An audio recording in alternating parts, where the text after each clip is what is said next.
నమస్తే. ఈరోజు మన స్టూడియోలో ప్రముఖ ఆధ్యాత్మికవేత్త శ్రీచక్ర ఉపాసకులు మణికంఠ శర్మ గారు మనతో ఉన్నారు. గురుగారితో మాట్లాడేద్దాం. నమస్కారం గురుగారు. పరమేశ్వరార్పణమస్తు. గురుగారు, జూలై మాసం ఆషాఢ మాసం మీనరాశి వారి పరిస్థితి ఏ విధంగా ఉండబోతుంది? ఏళ్ళనాటి శనిలో ఉన్నారు. సో మరి అనుకూలంగా ఉంటుందా, ప్రతికూలంగా ఉంటుందా? ఎలాంటి జాగ్రత్తలు తీసుకోవాలి వీళ్ళు?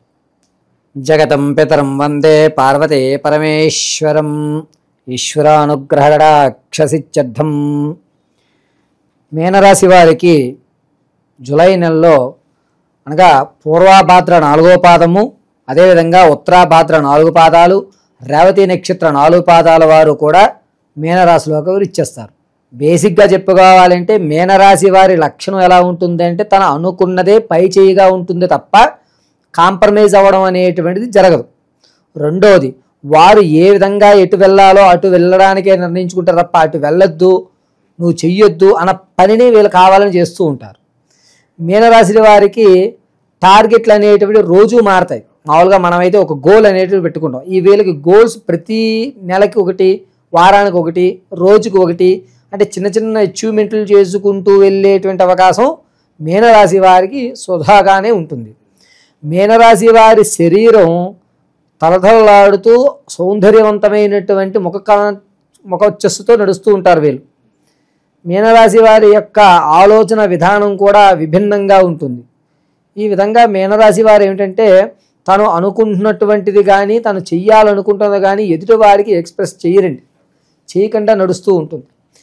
మీనరాశిలో ఉన్నటువంటి ఇంకొక లాభం ఏమిటంటే తినతో పాటుగా పక్కవాడికి కూడా తను తీసుకువెళ్ళి దారి చూపించేటువంటి అవకాశం ఎక్కువ కనబడుతూ ఉంటుంది.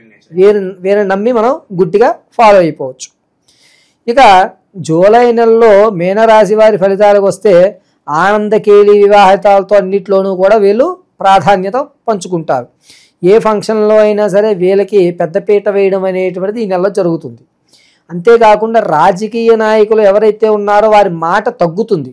అంటే వాల్యూ అనేటువంటిది కొంచెం కింద పడేటువంటి అవకాశం నడుస్తూ ఉంటుంది. అందులోనూ రవి 16వ తారీఖు వరకు కూడా వీళ్ళకి అష్టమంలో చూడడం వల్ల ఇబ్బందిదాయకంగా ఉంటుంది. ఇక శనీశ్వరుడు గురుస్థానము రెండూ కూడా ఇబ్బందిదాయకాలు పెట్టడం వల్ల ఆ సందర్భంలో మనం అనకూడని మాట మన నోట నుంచి తెలియకుండా బయటకు వచ్చి నీలాపనిందులు పడేటువంటి అవకాశమే ఏర్పడుతూ ఉంటుంది. విద్యార్థులకి మంచి ఫలితమే చూపిస్తూ ఉంటుంది. జ్ఞాపక శక్తి పెరుగుతూ ఉంటుంది.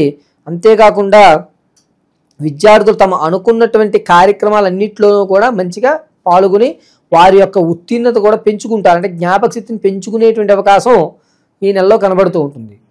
ఇక గర్భిణీ స్త్రీల విషయానికి వస్తే సత్సంతానం ఆడ శిశువునికి అనేటువంటి అవకాశం ఎక్కువగా కనబడుతుంది. ఎవరైతే సంతానం కొరకు చూస్తున్నారో వారికి సంతానం కలిగేటువంటి అవకాశం చాలా తక్కువగా కనబడుతుంది. ఇక వివాహం కోసం పరితపించేటువంటి వారు ఈ నెలలో అంత వెసులుబాటుగా కనిపించదు. కొంచెం ఆలోచించుకుని నిర్ణయాలు తీసుకోవాలి. ఎందుకంటే నమ్మి మోసపోయేటువంటి సంబంధాలే వస్తాయి. సంబంధాలు అనుకున్నా కూడా కుదిరితే అంటారు, ఏదన్నా పెళ్లి సంబంధాలు కుదిరితే కానీ మోసపూరితమైనటువంటి సంబంధాలు వీళ్ళకి వస్తాయి.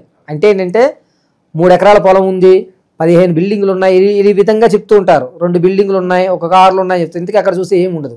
దీనివల్ల గుడ్డిగా నమ్మి మనం దిగిపోవడం అనేటువంటిది ఆడపిల్లల వివాహ విషయాల్లో చాలా జాగ్రత్తగా ఉండాలి. వివాహం చూసుకోవాలి అనుకుంటే బ్యాక్గ్రౌండ్ వెరిఫికేషన్ ఖచ్చితంగా చేసుకోవాలి. ఇక వ్యవసాయ రంగంలో ఉన్న వారికి కొంచెం ఊరట తక్కువగా ఉంటుంది, అనుకున్నంత ఫలితం ఉండదు.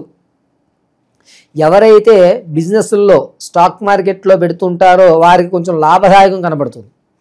అంతేకాకుండా కొత్తగా వ్యాపారం ప్రారంభం చేద్దాం అనుకున్నటువంటి వారు అంత యోగదాయకంగా ఈ నెల లేదు. వచ్చే నెల యోగదాయకంగా ఉంటుంది. ఈ నెలంతా కూడా అంతంత వరకే మీరు ఆర్థికం డబ్బులు సంపాదించుకోవడం, కూడబెట్టుకోవడం, దానికి కావాల్సిన ప్లానింగ్ల వరకే చేయండి. ఏళ్ళనాటి శని ఇంపాక్ట్ అనేది ఎంతవరకు చూపిస్తుంది అంటారు ప్రభావం వీళ్ళ మీద? వచ్చేటువంటి నవంబర్ వరకు కూడా అలాగే ఉంటుందండి. వేరేంటంటే ఇవ్వడానికి తీసుకోవడానికి రెండింటికి పనికిరారు. కాబట్టి నేనేం చెప్తానంటే వ్యాపారానికి ఏం కావాలి, మెటీరియల్స్ ఎంత మనం ఎక్కడ పెట్టుకోవాలి, దానికి పర్మిషన్స్ ఏం కావాలి, ఇలా బ్యాక్గ్రౌండ్ వెరిఫికేషన్ చేసుకోండి ఈ నెలంతా కూడా మీనరాశి వారు. ఇక తాత ముత్తాతల నుంచి వచ్చేటువంటి ఆర్థిక సంబంధమైనటువంటి ధనలాభం లభిస్తుంది. మంచి అవకాశాలు కనబడుతున్నాయి. మీనరాశి వారు చెప్పుకోదగ్గ సూచన ఏమిటంటే అగ్నికి కొంచెం దూరంగా ఉండాలి. ఎందుకంటే ఈ నెలలో కొన్ని ప్రమాదాలు, అగ్నికి సంబంధించినటువంటి ప్రమాదాలు జరిగేటువంటి అవకాశం ఎక్కువగా కనబడుతుంది. అంటే స్కిన్ మీద కారణమో, చెయ్యి కాలిపోవడమో, యాదృచ్ఛికంలో ఏదో ఆలోచిస్తూ వారు ప్రమాదానికి గురయ్యేటువంటి అవకాశం ఎక్కువగా కనబడుతుంది. అంతేకాకుండా ఎవరైతే విదేశాలకు వెళ్దాం అనుకుంటున్నారో వారికి మంచి ఫలితం లభిస్తూ ఉంటుంది.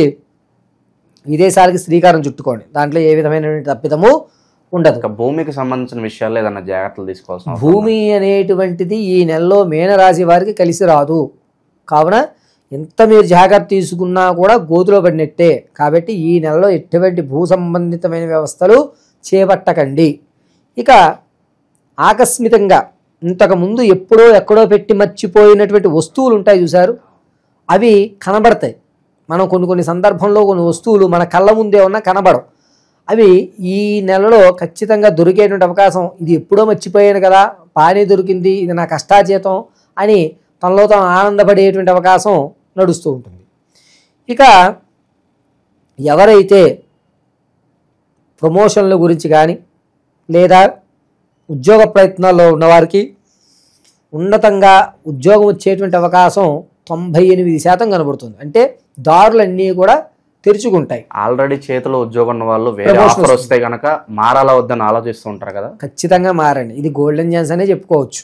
ఎందుకంటే మారడం వల్ల కొత్త పరిచయంతో మీరు మళ్ళీ వేరే స్థాయికి వెళ్ళేటువంటి అధికారం ఖచ్చితంగా ఈ నెలలో కనబడుతుంది. మీరు ఎక్కడైతే మారతారో అక్కడ మీకు అనుకూలమైనటువంటి వారు మిమ్మల్ని ఎదుర్కొనేటువంటి అవకాశం లభిస్తూ ఉంటుంది.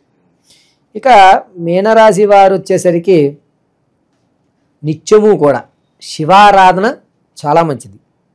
అంతేకాకుండా ఈ మీనరాశిలో ఎవరైతే ఉంటారో వారందరూ కూడా ఖచ్చితంగా ఉదయాన్నే కొబ్బరి నూనెతో దీపారాధన చేసి శివాలయ దర్శనం చేయడం వల్ల మంచి ఫలితాలు అందిపుచ్చుకుంటుంటారు.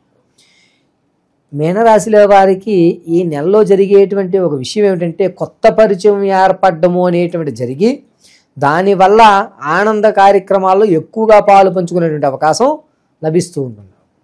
ఇక వీళ్ళు నిత్యం ఏదన్నా పనులు ప్రారంభించినప్పుడు కాస్త మనకు అనుకూలంగా జరగాలంటే ఏదన్నా మంత్రం చదువుకుంటే బాగుంటుంది అంటారు. నిత్యం ఏదన్నా వీళ్ళే మీనరాశి వారు ఈ నెలంతా కూడాను క్లీం గం గణపతయే నమః అని చెప్పుకుని ఆ తదనంతరం పరమశివుడు ఆరాధన కొబ్బరి నూనెతో దీపారాధన చేసుకుని ఈశ్వరారాధన చేయడం వల్ల మంచి ఫలితాలు అనేటువంటివి ఏర్పడుతూ ఉంటాయి. ఓవరాల్గా జూలై మాసంలో మీనరాశి వారి పరిస్థితి ఏ విధంగా ఉండిపోతుంది, ఎలాంటి పరిహారాలు పాటించాలి అద్భుతంగా వివరించారు. ధన్యవాదాలు. ఈశ్వరార్పణ.